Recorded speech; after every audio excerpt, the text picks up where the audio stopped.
Hey, Libra rising. This is your full moon and Scorpio lunar eclipse forecast from May 5th through May 19th.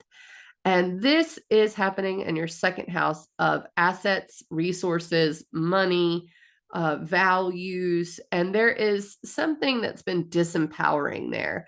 And something that may be coming to a close, but you got to confront it, right? Like that's kind of the situation. It's so literal sometimes, for instance, my daughter's Libra rising, and she's had problems getting her checks cashed. So let's talk about that as the second house. This is an example, and I don't think she'd mind me using it because it's so perfect.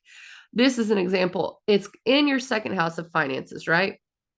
Well, Mars is the ruler of Scorpio, and Mars is in your 10th house of career.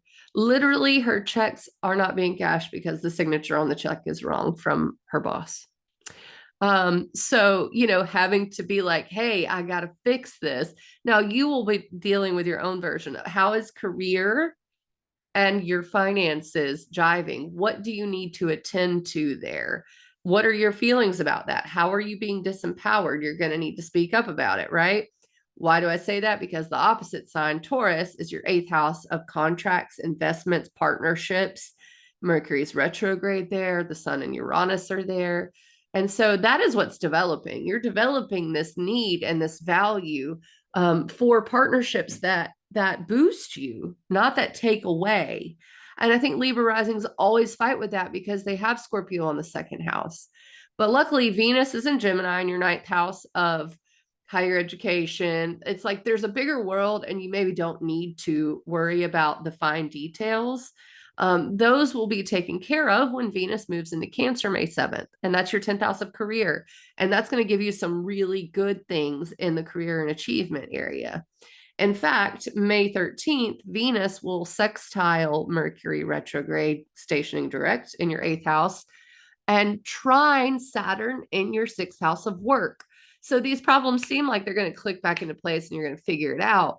But this moment of the eclipse is about confronting the fear of lack, the fear of loss, and remembering you're supported and you take care of your stuff and you know how to do it.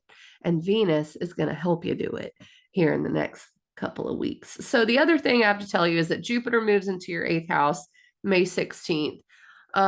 That is, again, the house of partnership, joint resources, shared resources. Inheritance is another thing, and also contracts, partnerships, things like that. So Jupiter is going to expand that area. Sometimes it expands people's debt, so be careful of that. But sometimes it yields really great business partnerships or a marriage. It will square Pluto, though. Pluto's in your 5th house of romance, children, and inner child. And there's maybe some disempowering stuff going on there.